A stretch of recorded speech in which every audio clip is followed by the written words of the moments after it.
Welcome to Crow's Corner. I'm Jenny. Today we'll be working on the third part of the Hogwarts Greenhouse.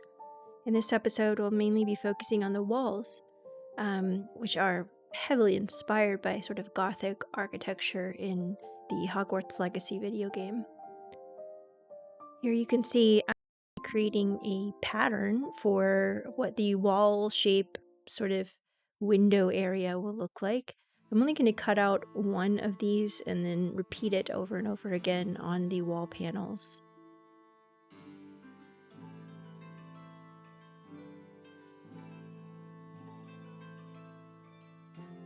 I'm using cardstock here. You could use any kind of like cereal board or something that has a little bit of stiffness to it. I think regular paper would tear too easily.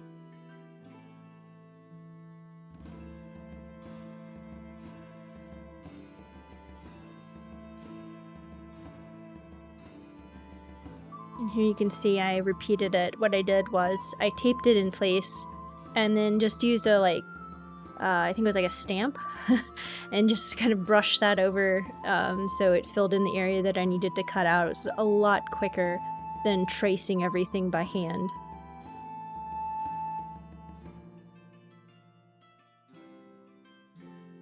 You definitely want the walls to be pretty heavy duty so they stand up on their own.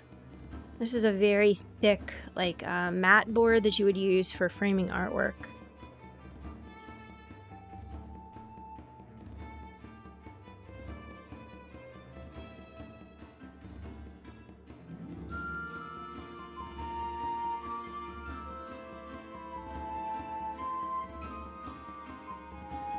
And so I made my usual mixture of Mod Podge and black paint just to give everything its initial base coat so that it seals up the paper. You want to do both sides. I do one side, flip it over to the other side. That way it doesn't curl up on you. Now this bright, horrible neon orange is a base coat for the copper paint that you see me putting on right here. The copper really shines a little bit brighter with the orange beneath it. So I want these walls to look like aged copper, like the Statue of Liberty. So I have my base copper down, and then I go in with a dark teal. And you want to kind of make this streaky. You don't want to cover all the copper with this. And make sure your brush strokes are going up and down, kind of the same direction that any kind of moisture or water would drip down a wall. And after that coat, I then went in with a very light turquoise. And that gives it that sort of old penny or that Statue of Liberty look.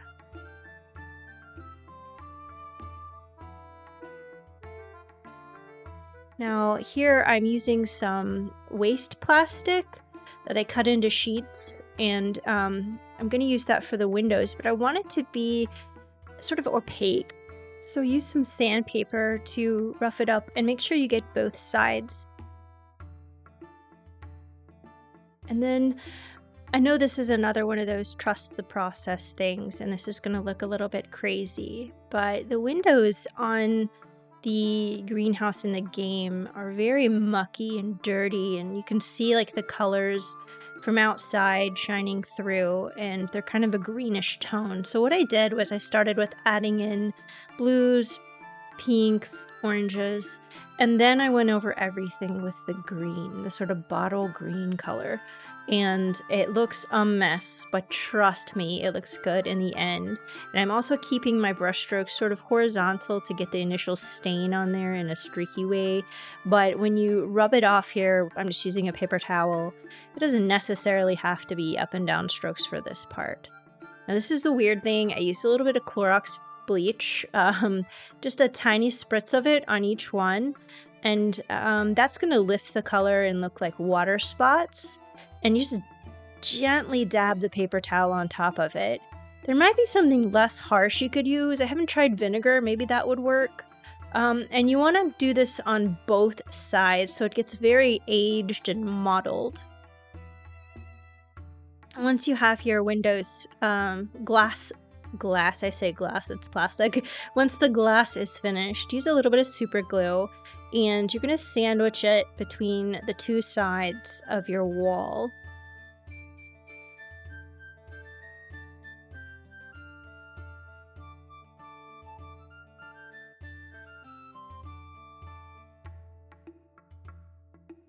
And because I was using trash plastic, my pieces of plastic were not the perfect width, so I just made do with what I could and cut it so that the seam was right along the edge of a window frame.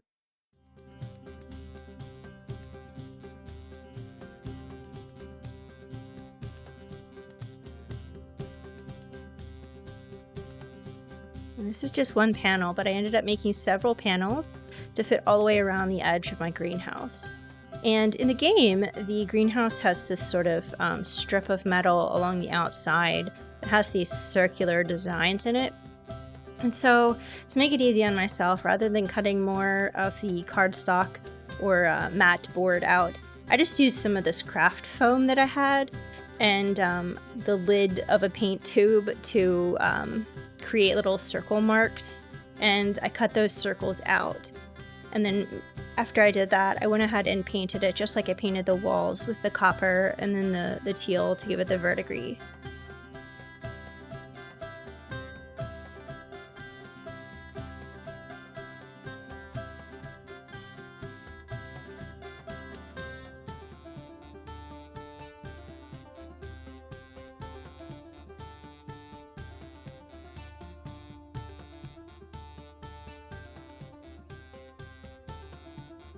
You can see here I used some little clips to hold it together, and it was gluing the pieces together so you have sort of one really long piece for one side of the greenhouse. Now I want to make some sort of whimsical little archways that would in reality hold up the roof. Sort of buttresses styled things, I guess, but they're for the inside. And really not that well versed with polymer clay, but I wanted to give it a try, so I used some of my really heavy duty wire and wrapped it in polymer clay that could be baked in the oven. And these are going to go on the top parts of the little posts or the buttresses. What are they called? I'm not really sure what they're called when they're on the inside. I think buttresses are on the outside. Let me know if you know the answer to this. So you can see here I used a little bit of Dollar Tree foam board, and I'm going to cut that so that this fits on the top. Just like that. And using a little bit of spackling, I'm filling in the gaps and really smoothing things out as best as I can.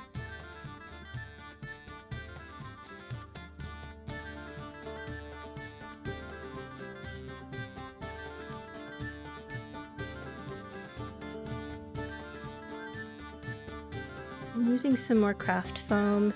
I'm just making this a little bit more decorative, giving it a base and some details going up the side, so it just looks a little bit more interesting.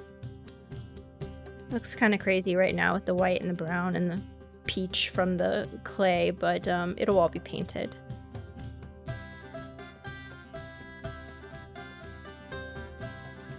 I made several of these and painted them all the same way that I painted the walls, with the copper and then the verdigris sort of teal color. Using both super glue and hot glue. Hot glue for an immediate hold, super glue for a long-term hold. I spaced these out evenly along the wall pieces while they were laying flat on the table.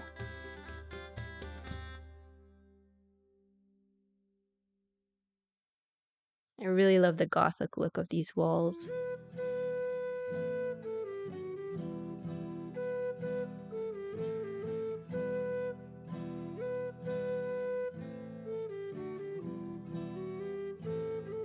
And then it was just a matter of putting it on the base. And you can see I put the back one on first, using a little bit more hot glue and super glue. I then placed the other one in place, and I love how the light comes through these windows.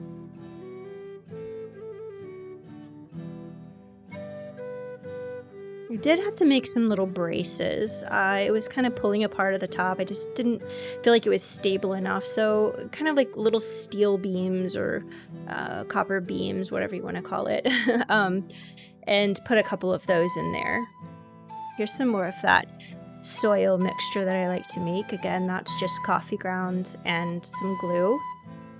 And I put it along so the edges, although most of that will be covered up. I did go in with some dirty paints and watered down paint and really kind of dirtied up the wall to age it and make it look like it's a little bit more lived in.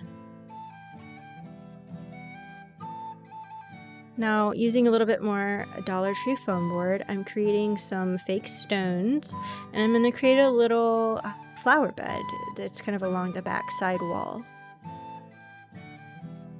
I'm just cutting them into chunks. They don't have to be perfect. And then a mixture of sort of white, gray, and some Mod Podge to seal it up and give it a base coat of gray.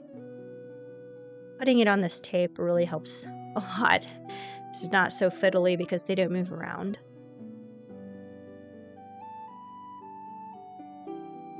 And after that dries, using a little bit of a cream color, I'm doing a dry brush to give it some more depth and interest. And then a dirty wash after that dries. Just some muddy old paint and a lot of water. And blot that off. And here's the fun part. I'm using some old fairy lights that I had, and then I found these sort of, I guess they're miniature street lamps, but I didn't want to use them as they were. So I pulled the bottom off and cut off the little nub that has the light in it and poked that out, and then put these all along the fairy lights. I want to string these around the tree. I mean, if this really was Harry Potter's world, they would be magically floating in the air, but alas, I do not have that magic. And then to let the wire blend in a little bit more and not be so noticeable, I wrapped it with this twine. And using some Mod Podge and Super Leaf, I covered the twine. So hopefully it's camouflaged. You can see it a little bit when I put it in the tree, but it's not as bad as if it was just plain wire.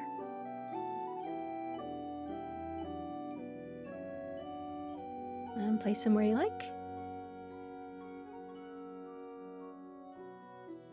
Here I'm using those little stones that I created out of foam board to make a flower bed wall.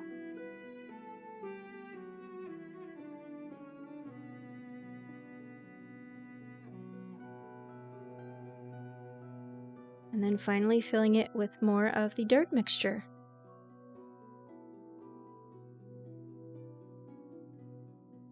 I really hope you guys enjoy this series, and if you could subscribe, that would help me out a lot. Thank you.